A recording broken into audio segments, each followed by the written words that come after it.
আমাদের পাকিস্তান আমলের সকল অশান্তি এবং সর্বশেষ ৭১-এর হাঙ্গামা যুদ্ধ, রক্তপাত, ভয়াবহ রক্তপাত, ওই মিথ্যা কথা এবং সৃষ্টিকর্তার সাথে প্রতিশ্রুতি ভঙ্গ করার খেসারত হিসেবে আমরা দিয়েছিলাম।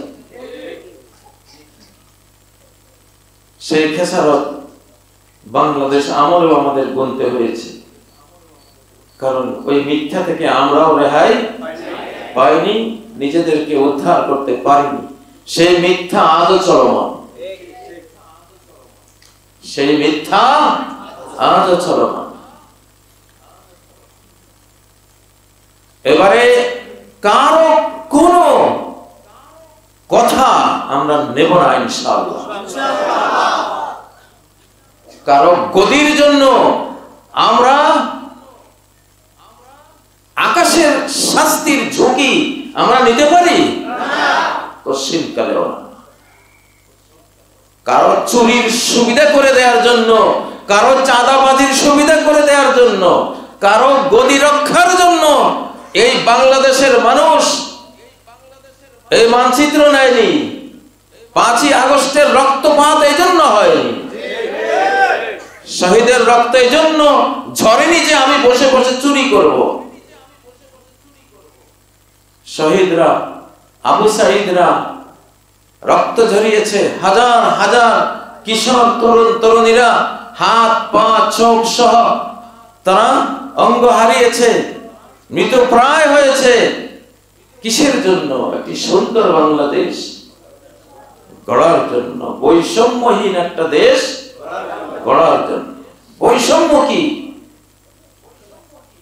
বৈষম্য কাকে বলে? বৈষম্য মানে ইনসাফ নাই। প্রথম বৈষম্য হলো স্রষ্টাকে বাদ দিয়ে তুমি সৃষ্টির হুকুম মতো চলবা, এটাই প্রথম বৈষম্য। তুমি নুন খাইবা স্রষ্টার আর গুণ গাইবা তুমি সৃষ্টির, মূর্তির, বেঈমানের, মুনাফিকের। এর চেয়ে বড় বৈষম্য আর কি হতে পারে? আগে স্রষ্টার সাথে যে বৈষম্য হয়েছে এটা দূর করো, সৃষ্টিকর্তার সাথে যে বেইনসাফি করেছো এটা আগে দূর করো, তারপরে তিনি তৌফিক দিবেন সৃষ্টিদের মাঝে কি বৈষম্য আছে সেটা দূর তিনি করার তৌফিক দিয়ে দিবেন ইনশাআল্লাহ। তো এই জন্য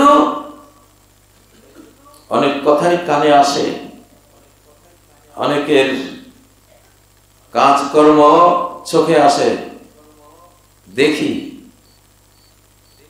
এবারে আমরা আমাদের সর্বশক্তিমান বন্ধু আল্লাহকে সাথে নিয়েছি। আমরা তাকে যে ওয়াদা দিয়েছিলাম সেটা আমরা জীবন দিয়ে, আরো রক্ত দিয়ে, আরো যত লক্ষ কোটি জীবন দিতে হয় তা দিয়ে আমরা সেই ওয়াদা এবার রক্ষা করে ছাড়বো ইনশাআল্লাহ।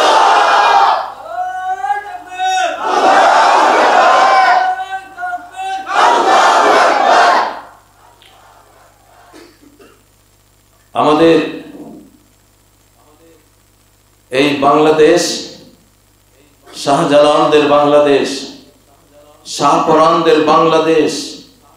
এখানে শতকরা ৯২টি মানুষ বুকে কালেমে তাইয়্যিবা লা ইলাহা ইল্লাল্লাহ মুহাম্মাদুর রাসূলুল্লাহ ধারণ করে, ঠিক নয় কি? এখানে শীতকালের মাহফিলগুলিতে লক্ষ লক্ষ জনতার ঢল নামে, ১২-১৫ লক্ষ লোক, আরো বেশি লোক। কেন এই কোরআনের সমাবেশে যায়? এটা সমর্থন যে কোরআন দিয়ে দেশ চালাও। এটা একটা মাহফিল নয়, এটা একটা নির্বাচন। মানুষ ভোট দিয়ে দিচ্ছে যে আমরা কোরআন চাই, আমরা ভালো একটা বিধান চাই। আর সৃষ্টিকর্তার বিধানের চেয়ে ভালো বিধান আছে টাকা।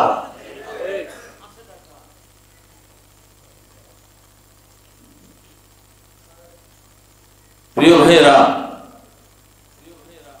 এজন্য কোরআন আর লোহা একসাথে করবো। এবার কিতাব আর লোহা একসাথে হবে। যে কিতাব মানবে না তারে লোহা দিয়ে ঠান্ডা করে দেওয়া হবে ইনশাআল্লাহ। আমি আগে বলেছি, সরকারের কাছে লোহা আছে, কিতাব নাই। আলেম সমাজ পাবলিকের কাছে কিতাব আছে, লোহা নাই। নবীর কাছে লোহাও ছিল, কিতাবও ছিল। সাহাবীদের কাছে লোহাও ছিল, কিতাবও ছিল। আবু বকর, ওমর, ওসমান, আলী খলিফাদের হাতে কিতাব ছিল, লোহা ছিল। হাজার বছরের মুসলিম সাম্রাজ্য কিতাব দিয়ে, লোহা দিয়েই তৈরি করা হয়েছিল, ঠিক নাকি? 720 বছরের তুর্কি খেলাফত কিতাব আর লোহার সমন্বয়ে হয়েছিল। আজকে যে আফগানিস্তান তারা বিজয় হয়েছে 52টা আক্রমণকারী রাষ্ট্রের বিরুদ্ধে, পরাশক্তিদের বিরুদ্ধে, এক হাতে কিতাব, এক হাতে লোহা। কিতাব আর লোহা বিজয়ী হয়। এই পৃথিবীর নিয়মে লোহা লাগে, কিতাবের সাথে লোহার প্রয়োজন। এই জন্য সূরা হাদীদ, ওয়ানজালনাল হাদীদ, আমি লোহা সেই মহাশূন্য থেকে কোন এক সুপারনোভা তারকার বিস্ফোরণ ঘটিয়ে এই সৌরমণ্ডলের বাহির থেকে লোহা এই পৃথিবীতে আমি পাঠিয়ে দিয়েছি। আমি জানি আমি কোরআন পাঠাবো, আর কোরআন যারা মানবে না তাদের বিরুদ্ধে লোহা ব্যবহার হবে। সেই জন্য আমি লোহা পাঠিয়েছি। এখন ইসলামের যুগ বহুত হয়েছে। আপনারা যারা কোরআনের বাইরে আছেন, হয় কোরআনের ভেতরে আসেন, আর না হয় ঘরে বসে যান। রাজনীতি করা লাগবে না আপনাদের। আমরা বহু দেখেছি, 53 বছরে অশান্তির আগুনে জ্বলেছি। আমরা ঘর ছাড়া হয়েছি 53 বছরে।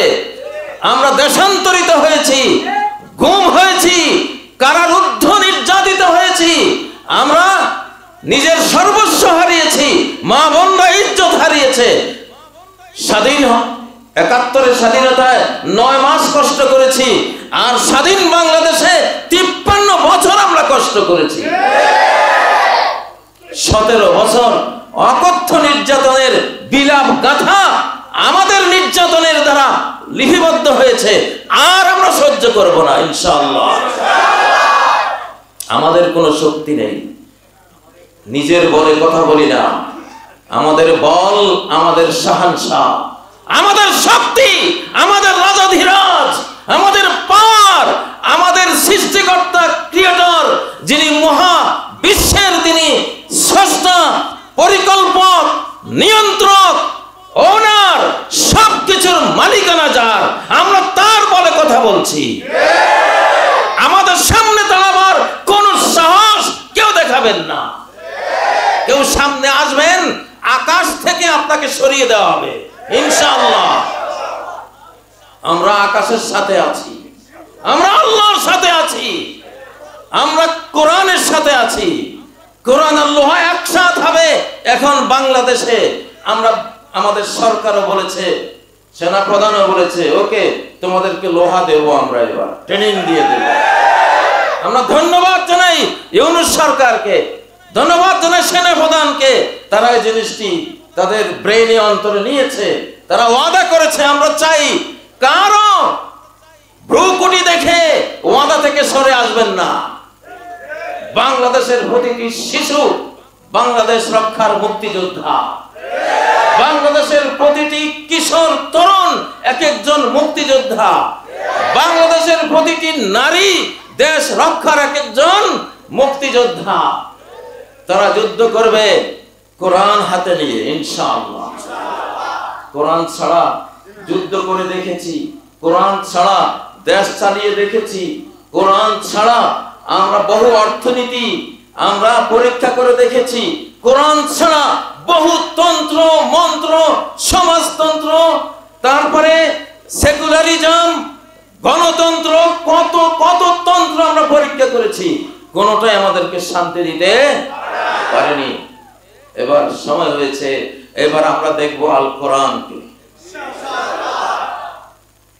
বাংলাদেশের পুরো মানচিত্র এখন কোরআনের পক্ষে। প্রতিটি প্রাণ 92 জন, শতকরা 92 জনের প্রাণ, ইনশাআল্লাহ অধিকাংশ জনগোষ্ঠীর প্রাণ এখন কোরআনের পক্ষে। অতএব আর অপেক্ষার সময় আমাদের নেই, সময় আমরা দেব না কাউকে, ইনশাআল্লাহ।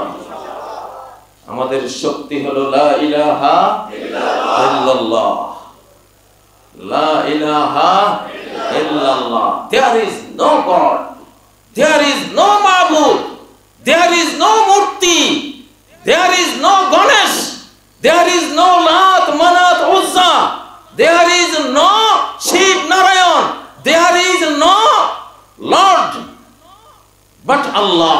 আছে কেউ আল্লাহ ছাড়া? আমরা কারো বিধান মানব না। এবার আমি একটা সংবিধান দিয়ে রেখেছি অলরেডি। নতুন বাংলাদেশ সরোয়ার্দী উদ্যানে ছাত্র শিবিরের সদস্য সম্মেলনে ছাত্র শিবির তারা এই 5ই আগস্টের মুক্তিযোদ্ধা, জামাতে ইসলামী এই 5ই আগস্টের মুক্তিযোদ্ধা, যারা বিএনপি তারাও মুক্তিযোদ্ধা, যারা অন্যান্য ইসলামিক দল হেফাজত তারাও মুক্তিযোদ্ধা। এদের কাউকে খাটো করে কোনো কথা বলার সুযোগ নাই, এবং আমরা দেব না বললাম।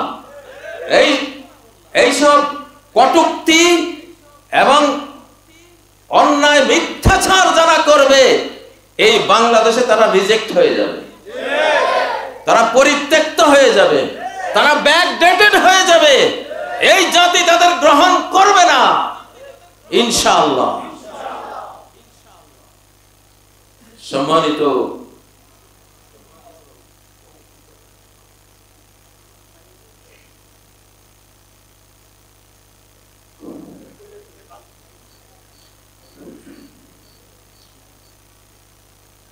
আমি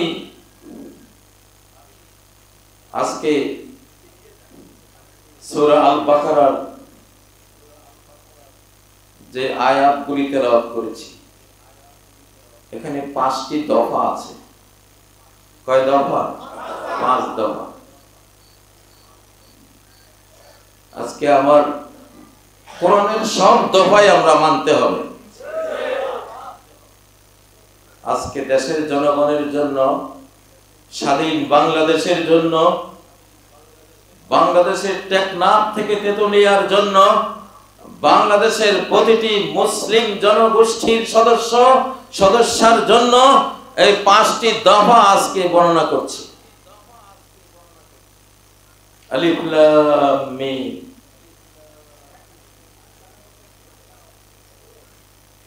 কোরআন যে না বুঝলেও কাজ হয়, কোরআন না বুঝলেও কি হয়? কাজ হয়। সেটার দলিল হলো আলিফ লাম মিম। কেউই বোঝে না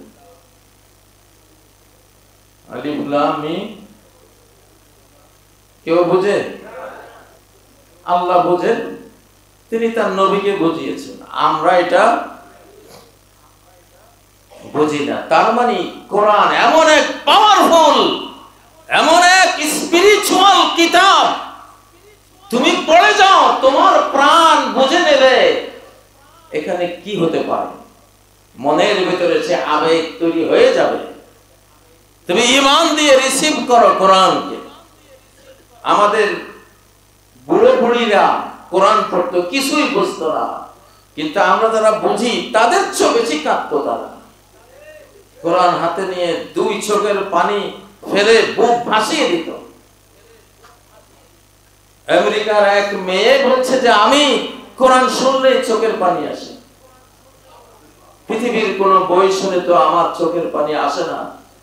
আমি যে ইংরেজি ভাষা আমার মাতৃভাষা, সেই ভাষার কোন বই যা আমি সম্পূর্ণ বুঝি সেটাও তো আমার চোখের পানি ঝরাতে পারে না। এই কোরআন যেটা আমার কাছে দুর্বোধ্য, সে কিভাবে আমার চোখের পানি ঝরায়, আমার প্রাণটা কি বুঝে এই কোরআন থেকে, কি মেসেজ অব্যক্ত বুঝহীন ভাবে আমার হৃদয়ে আসে আমি জানি না, আমার কান্না আসে। অতএব কোরআন সত্য, আমি ঈমান আনলাম কোরআনের উপরে।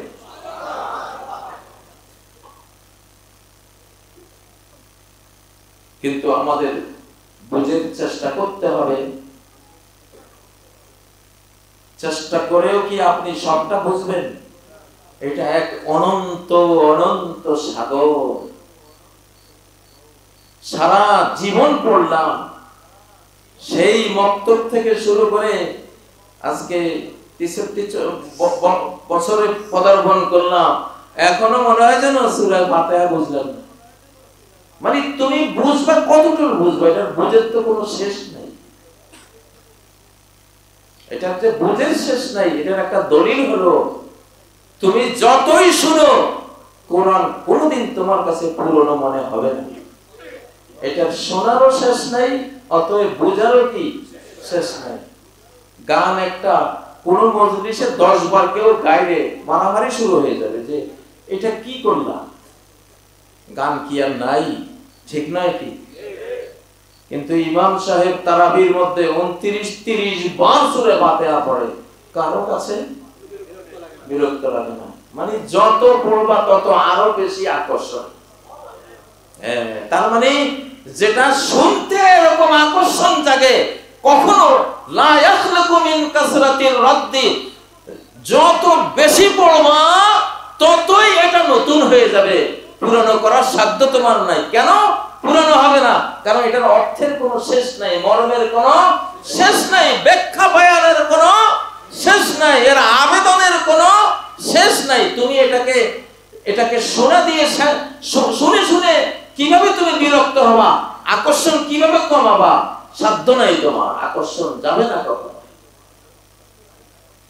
এক টুকরো আখের এক টুকরা আমরা মুখে দিয়ে চিবাইতে থাকি, যতক্ষণ রস পাই ততক্ষণ চিবাই, রস না পেলে কি আমরা চিবাই?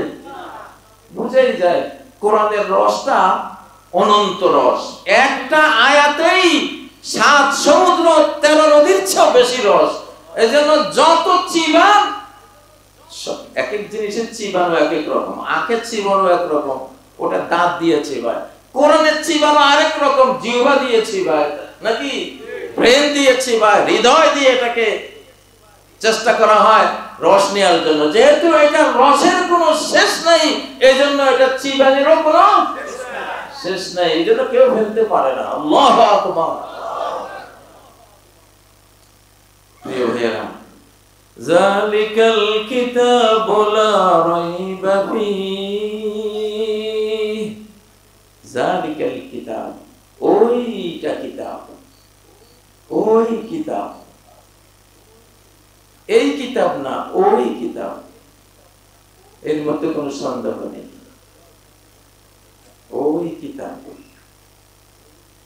ওই কিতাব মানে এই কিতাব যেটা, ওটা তো লিখিত আছে সামনে, কিন্তু ওই কিতাব মানে যেটা মনোজগতে আছে, তুমি দেখো না। কোরআন আমি প্রায় বলি যে কোরআন হার্ড কপি নাজিলে হয়নি, কোরআন লিখিত কপি আসেনি।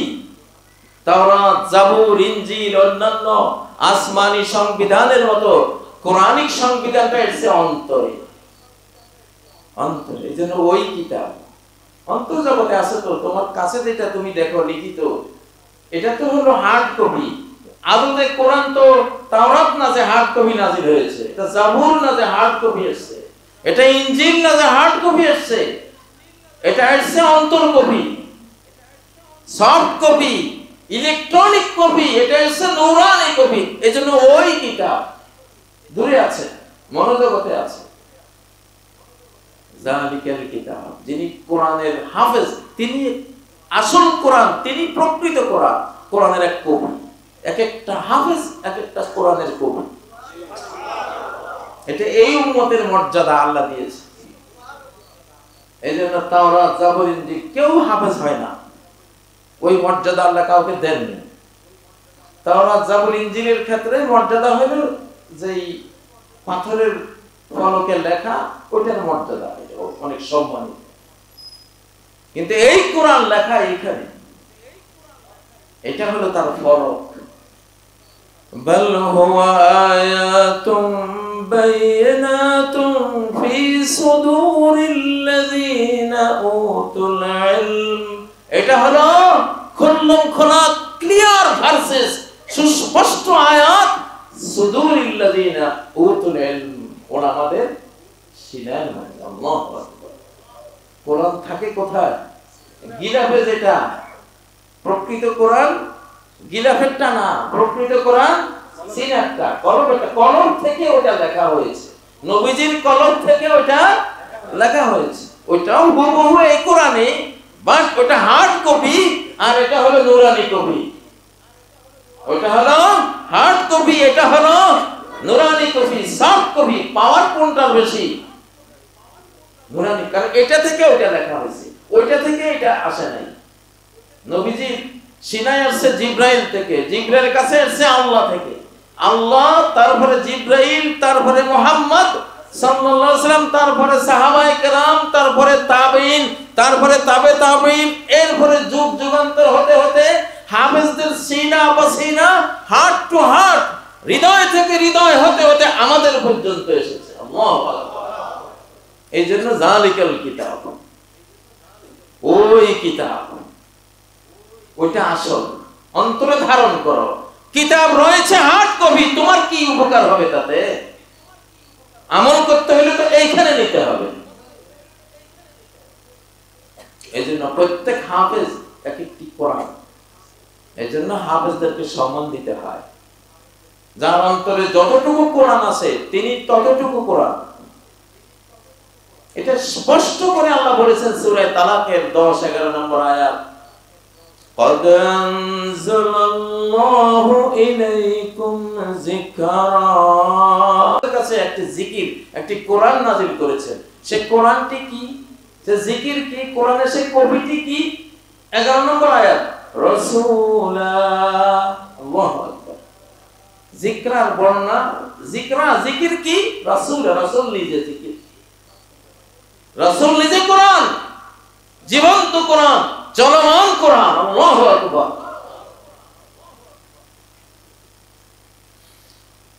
কারা কারা কোরআনের কবি হতে চান? এক কবি কোরআন হতে চান? আল্লাহু আকবার। চেষ্টা শুরু করে দেন। সারা বাংলাদেশ কেউ 1 পারার হাফেজ, কেউ 2 পারার হাফেজ, কেউ 3 পারার হাফেজ, কেউ 5, কেউ 10, কেউ 15, কেউ 20, 25, 30 পারার হাফেজ। হাফেজ হন। 1 পারা কোরআন কি মুখস্থ করা যায় না?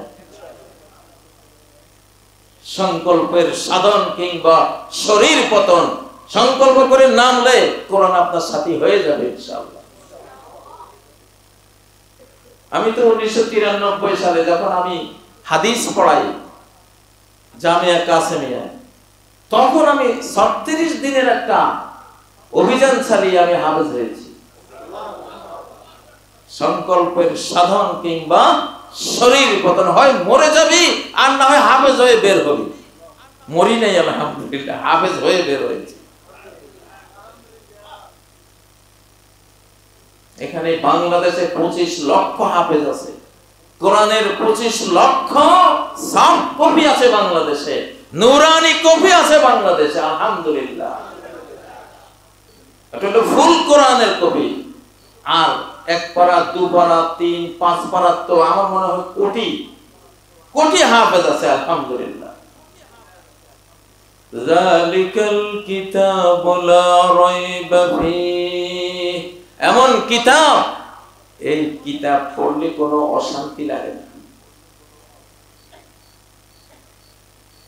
লা রাইবা ফীহ অনুবাদ তো করি আমরা, সন্দেহ নেই। আসলে রাইবের মূল একেবারে গভীর অর্থটা হলো অশান্তি, টেনশন, দোটানা, এটাকে বলে রাইব, দোটানা। যেমন একজন বলতেছে কে লালন, কি করি কোন পথে যাই মনে কিছু ঠিক পড়ে না, দোটানাতে ভাবছি বসে সেই ভাবনা। দোটানা, এই দোটানায় মানে দোটানায় তো সন্দেহ মানে তো কি দোটানা। তো ইয়ারিবুনি মানে আমাকে খুব কষ্ট দেয়, টেনশন দেয়, অশান্তি দেয়।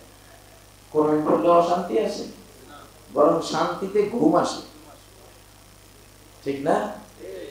লা রাইবা ফি, কোনো দোটানা নাই, কোনো অশান্তি নাই। লা রাইবা ফি, সন্দেহ থেকে মানুষের অন্তরে অশান্তি আসে। এই জন্য আরবিতে সন্দেহকে রাইব বলে। আরবিতে কি রাইব বলে। চর জব্বারে বেড়িপথ দিয়া একজন দারোগা হেঁটে যাচ্ছে, আমাদের শিশুকালের ঘটনা। তো একজন ফকির এসে বলল, স্যার কিছু দেন না। উনি 8 আনা দিয়েছে, ওই যুগের 8 আনা অনেক দাম, 50 পয়সা ফকিরকে দিয়েছে। এখন ফকিরের অন্তরে একটা অশান্তি সৃষ্টি হলো যে স্যার চাইলাম, তাতে 8 আনা দিয়ে দিল, যদি 1 টাকা চাইতাম। যেমন স্যার ওনার বড় হাত, 1 টাকা পাইতাম, তখন 1 টাকায় 1 কেজি চাল পাওয়া যেত। এখন তার ভিতরে টেনশন, অশান্তি। এখন সে যাচ্ছে বাড়িতে, কিন্তু অশান্তির চোটে তার কিছুই ভালো লাগতেছে না। আবার ফেরত আইছে, আবার ফেরত এসে, স্যার আমাকে 1 টাকা দেন। স্যারের হাতে তো ব্যাগ ছিল, মোটা ব্যাগ। স্যার কি রে, একটু আগে না 8 আনা দিলাম, দিছে একবার।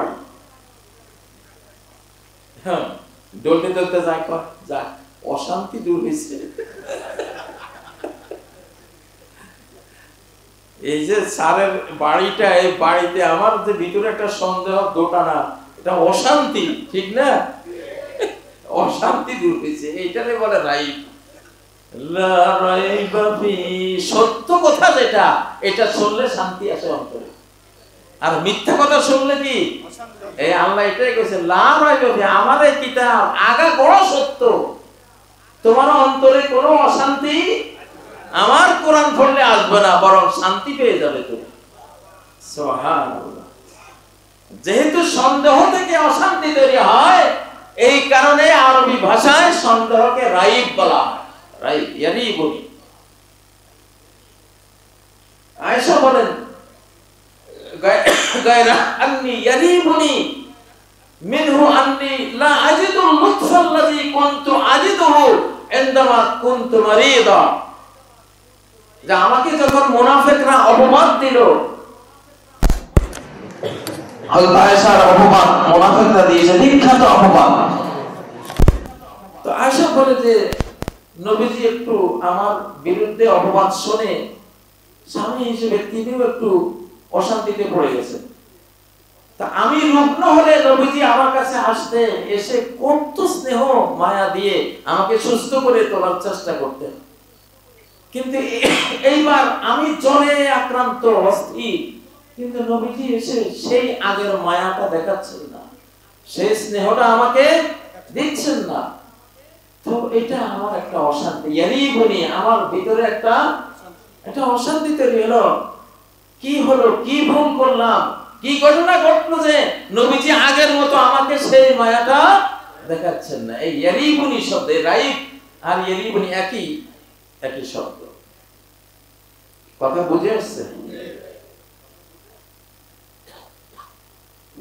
কালকে না, কালকে, হ্যাঁ কালকে বাড়ির সামনে বসে আছি, একজন অনেক দূর থেকে মুরব্বী একজন আসছে।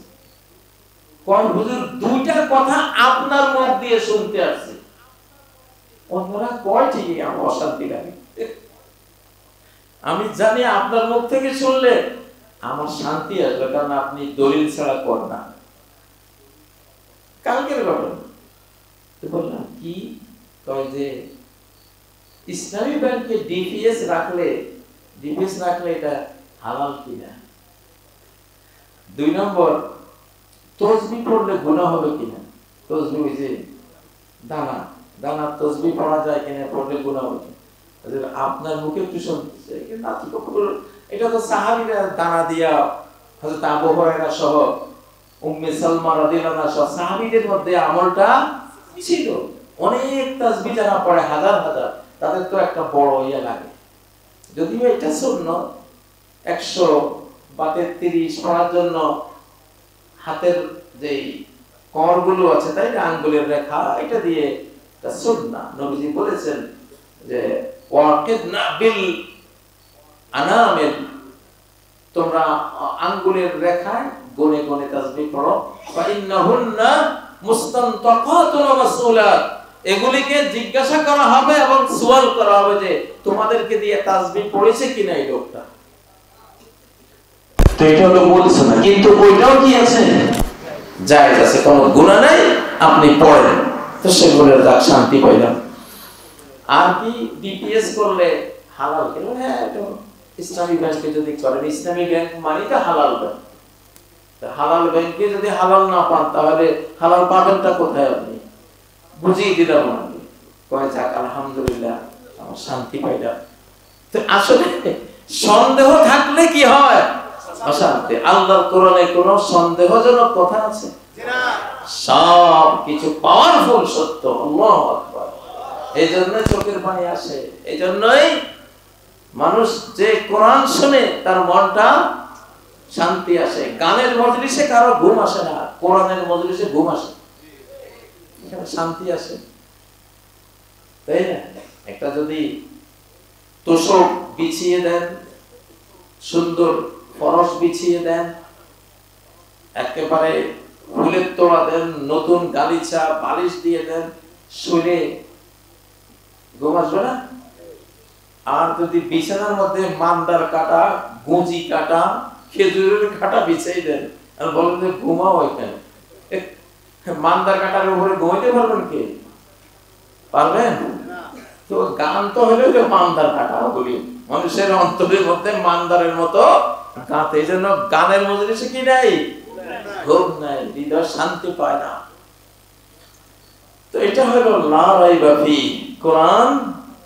কোরআন এর মধ্যে কোনো মনোজগতের অশান্তি নাই, হৃদয়টা সুশান্ত হয়ে যায়। আমি বহু পরীক্ষা করেছি, ছোট্ট শিশু বেজায় কান্নাকাটি করতেছে, যে কোরআন একটু ছেড়ে দিয়েছি বা নিজে পড়তেছি, আস্তে ঘুমিয়ে গেছে,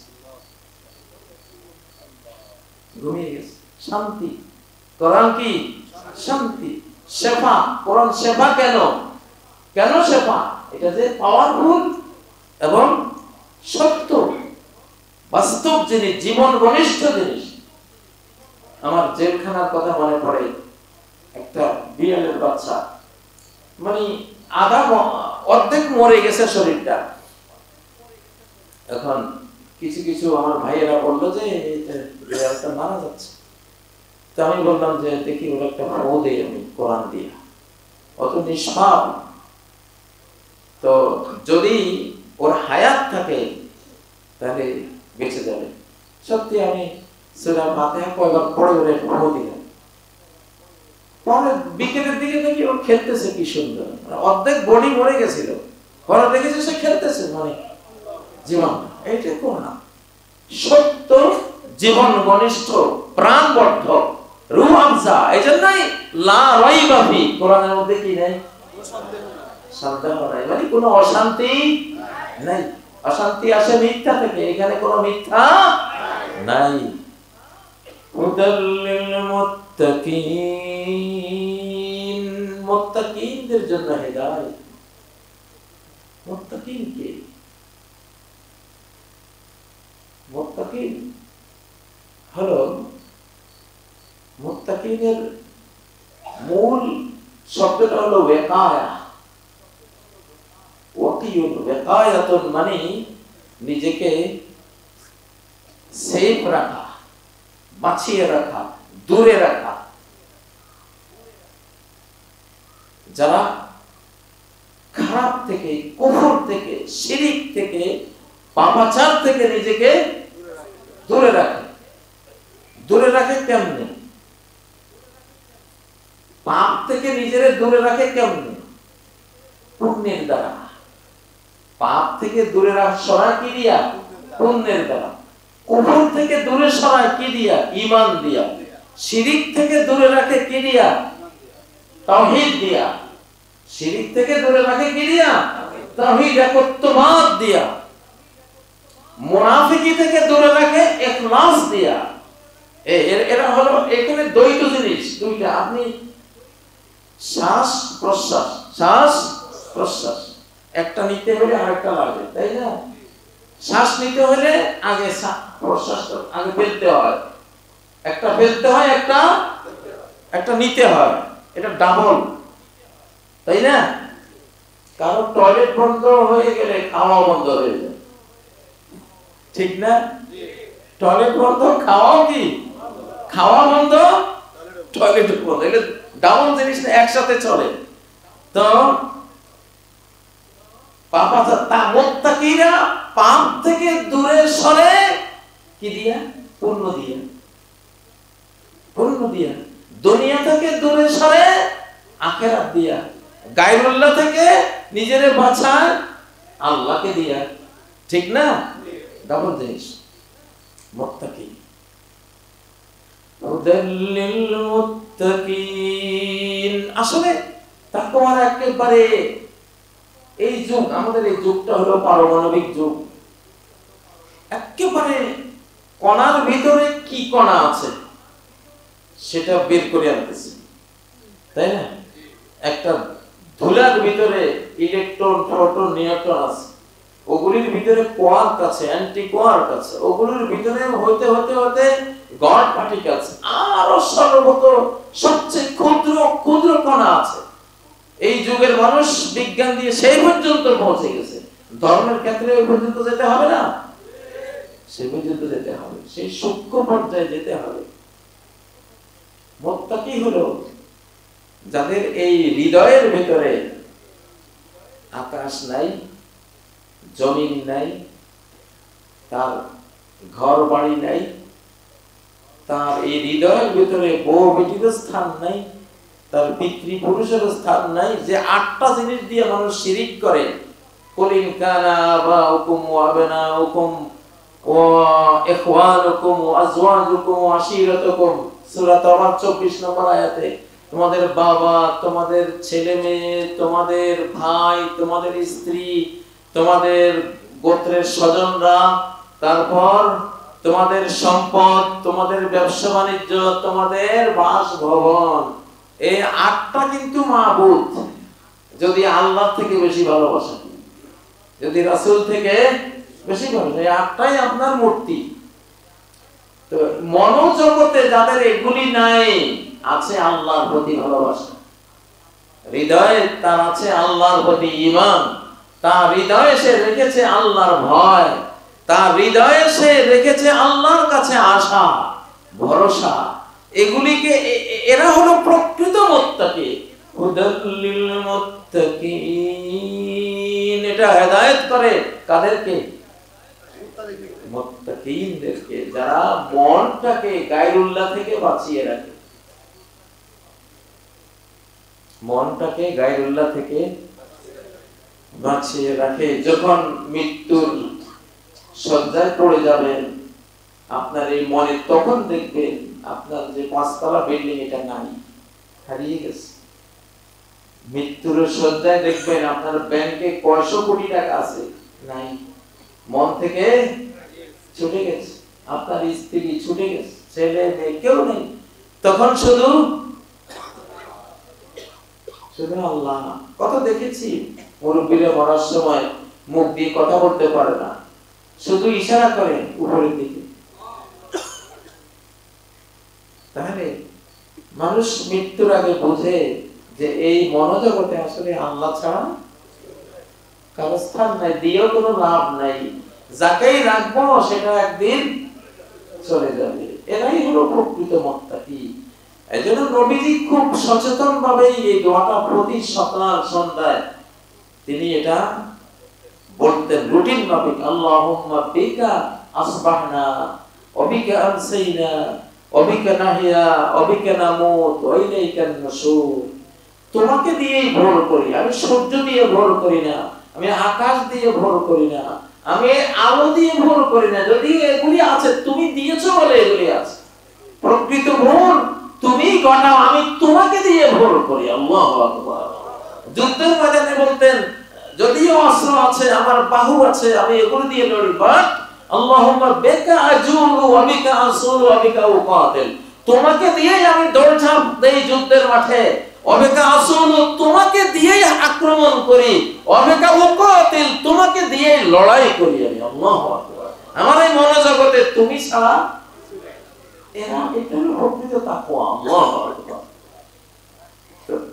কোরআন চায় তুমি আগে মনটা খালি করো, তাহলে আমি আসবো তোমার মনে। তুমি মনের ভিতরে মহাভারত, মনের ভিতরে ওই উপন্যাস, বাট্টা রাসেলের বই, মাও সেতুংয়ের বই, হাবি জাবি আবর্জনা ঢুকে রাখছো, এগুলি থাকতে আমি তোমার মনে আসবো না। এটাকে আগে খালি করো। আরবদের এই মনে কিচ্ছু ছিল না, ওরা কোনো বই পড়তো না, এই জন্য সুবিধা পাইছে, কোরআন একবার ডাইরেক্ট ওদের অন্তরে যাই বসে গেছিল, মনগুলি খালি। ওই আমরা কবিতা নিজেরা যা পারতো, কিন্তু কোন বই, কোন আবর্জনা না নবীজি পড়েছেন না তারা পড়তো। এই জন্য ডাইরেক্ট কোরআন তাদের অন্তরে জায়গা করে নিয়েছে, আলো দিয়েছে, তাদেরকে হেদায়েতের পথে টেনে নিয়েছে। আলহামদুলিল্লাহ। হুদাল্লিল মুত্তাকিন। আমি যদি এখানে একটা নতুন রং দিতে চাই, এই রংটা না তুললে, তাই না, আগের একটা রং সেটা পাল্টাতে চাইলে রঙের মিস্ত্রিরা কি করে, আগেরটা ওই যে কি কাগজ না এগুলি, সিরিজ কাগজ দিয়ে এটাকে মুছে তারপরে নতুন রংটা বসায়। ঠিক হুদাল্লিল মুত্তাকিন। তুমি যারা হৃদয়টাকে আবর্জনা মুক্ত করে নেবে কোরআনের জন্য, তাদেরকে কোরআন হেদায়েত করবে, রাস্তা দেখাবে, আলো দেবে, দিতে পারবে। গ্লাস, হৃদয়টা একটা গ্লাস, একটা আয়না, একটা মিরর।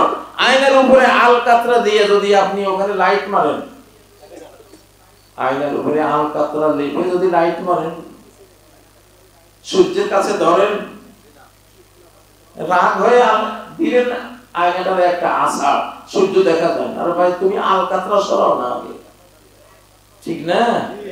হুদাল্লিল মুত্তাকিন, এটা ব্যাপারটা এটাই। আমাদের অন্তরে আলকাতরা রয়েছে, আলকাতরা সরাইতে হবে। কুফরি শিরকির আলকাতরা বুঝেন না কেউ। আমার হুজুরের বইয়ের এত মায়া, কোরআনের চেয়ে বেশি মায়া। মসজিদে রাখে বড় বড় বই আছে না, নাম নিলাম না, কি আদর, কি মায়া। আরে বাবারে, তো ওই মায়া যতক্ষণ না যাবে কোরআন তোমার অন্তরে আসতো না। কোরআন অত সস্তা কিতাব না যে তোমার আবর্জনা সহজে ওখানে ঢুকবে না। আগে আবর্জনা সরা, আবর্জনা সরা। যাই হোক, সময় আসলে 5 দফার কথা বলছিলাম। দফাগুলি না বোঝাইলে মানুষ যখন বুঝতে পারে কোন জিনিস তখন চেঞ্জ হয়, না বুঝলে তো চেঞ্জ হয় না। তো হুদাল্লিল মুত্তাকিন, এখন 5টা দফা আমার মনে হয়, আমি এখন ভূমিকাতে আছি, পটভূমিতে আছি। তো 5 দফা খুব সংক্ষেপে বলে দিচ্ছি। আল্লাযীনা ইউমিনুনা বিল গায়ব, এক দফা। যারা এটা মনে করে যে এই চলমান পৃথিবী দৃশ্যমান কেউই চালায় না, এই চলমান পৃথিবীটা, এই রাত দিনের আগমন প্রস্থান, চন্দ্র সূর্যের আসা যাওয়া, এই ঋতুর পরিবর্তন, বাতাস কখনো দক্ষিণ, কখনো উত্তর, কখনো পূব পশ্চিম, এই সব কিছু, এই বৃষ্টি, এই শস্য শ্যামল পৃথিবী তৈরি হওয়া, আবার মরুভূমি হয়ে যাওয়া, সব কিছু অদৃশ্য গায়েবী জগৎ থেকে এক মালিক চালায়, আর কেউ না। এইটা যে বিশ্বাস করে, এটা একদম না। মুসলমান অদৃশ্য শক্তি, আল্লাহ শক্তির উপরে তার ঈমান আনতে হবে, তাহলে আপনি মুমিন, তাহলে আপনি এমন এক পাওয়ারের মালিক, পৃথিবীর কোন শক্তি আপনার সাথে পারবে না। এইটাই ঈমান। আনতুমুল আ'লাউনা ইন কুনতুম মুমিনিন, যদি এই ঈমান থাকে তুমি সবার ঊর্ধ্বে। আল্লাহু আকবার। ইউমিনুনা বিল গায়ব, তারপর দ্বিতীয় দফা ওয়ায়ুকিমুনাস সালাহ, তারা সালাত কায়েম করে, স্রষ্টার সাথে সম্পর্ক তৈরি করে সালাতের মাধ্যমে। ওয়ায়ুকিমুনাস সালাহ, সালাত এমন একটা জিনিস যে যত সালাত পড়বে তার তত রিজিক আসবে। মুসলিমদের অর্থনীতি হলো সালাত। ওয়ায়ুকিমুনাস সালাহ, মালিকের সাথে সুসম্পর্ক থাকলে সেই শ্রমিকের অভাব থাকে? সবার বেতন একরকম, কিন্তু মালিকের বন্ধু শ্রমিক যেটা, ওটার বেতন ও খাতায় লেখা থাকে একটা, কিন্তু কারো বলে কইস না। ঠিক না? কত দেখছি এরকম। আমরা তো এরকম করি। আমাদের কোন শ্রমিক থাকলে, যেটা খুব বন্ধু মুখলেস, ওর জন্য আলাদা বেতন থাকে, যেটা কেউ জানে না, আল্লাহ ছাড়া আর ও ছাড়া জানে না। তো সালাত বেসড অর্থনীতি, আমি আমার জেলখানায় এটা অলরেডি আমল করে আসছি এবং পেয়েও আসছি। জেলখানায় বসে ভাবলাম, এত বড় কর্মযজ্ঞ প্রতিষ্ঠান, মাদ্রাসা, পরিবার কি দিয়ে চলবে? তখন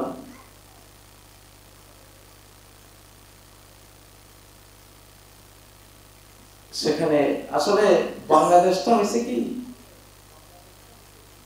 এখন শব্দের কথা তো বললে মানুষ মনে করে এটা কি জিনিস। স্বপ্ন যে অস্বীকার করে সে বেঈমান। স্বপ্ন ওহীর 46 ভাগের 1 ভাগ। এবং শেষ জামানায় নবীজি বলছেন, ইজা তারাবাতিস সাআ লাম তাকাদ তাকযিব রুয়াল মুমিন, কিয়ামত যত ঘনাবে মুমিনের স্বপ্ন তত সত্য হতে থাকবে।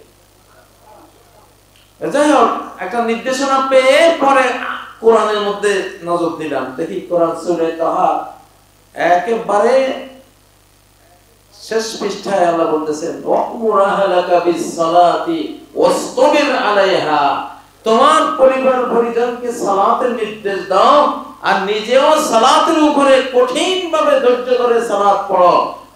যদি সালাত পড়ো সপরিবারে সবাই, লা নাসআলুকা রিজকা, তোমার কাছে আর আমি রিজিক চাইবো না যে তুমি ব্যবসা করে খাও, কৃষি করে খাও, নাহনু নারযুকু, আমি রিজিক দেব তোমাকে।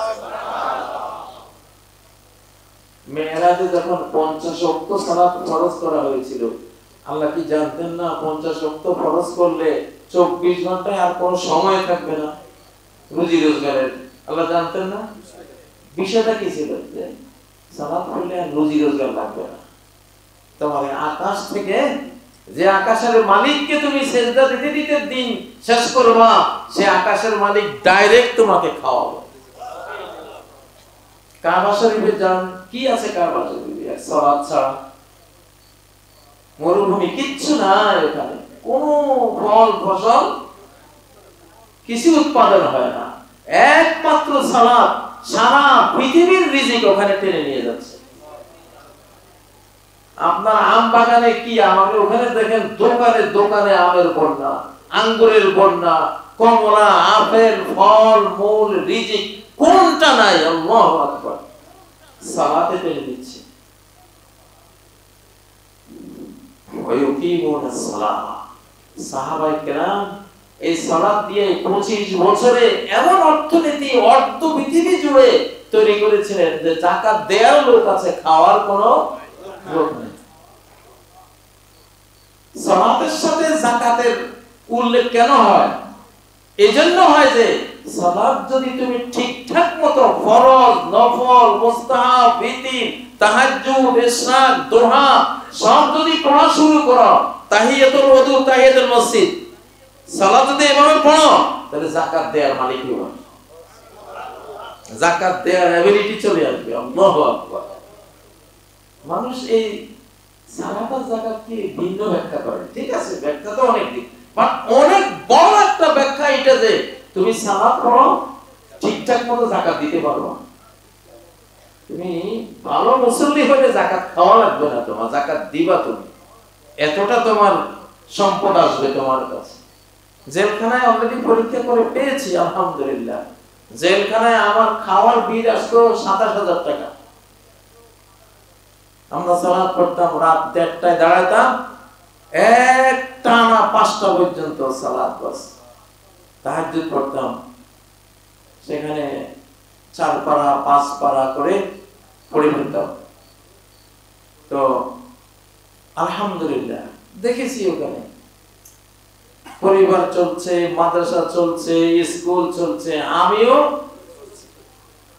ওখানে, তো রিজিকের ওখানে অভাব নাই। আল্লাহ করতে পারেন না এমন কোন কাজ আছে নাকি? আলহামদুলিল্লাহ। হয়তো যে লোকেরা শুনলে কইতো এটা আবার কেমন কথা, হ্যাঁ এটাও একটা কথা, এটা সম্ভব। তো যাই হোক, আজকে যেহেতু সময় শেষ, কয় দফা গেল?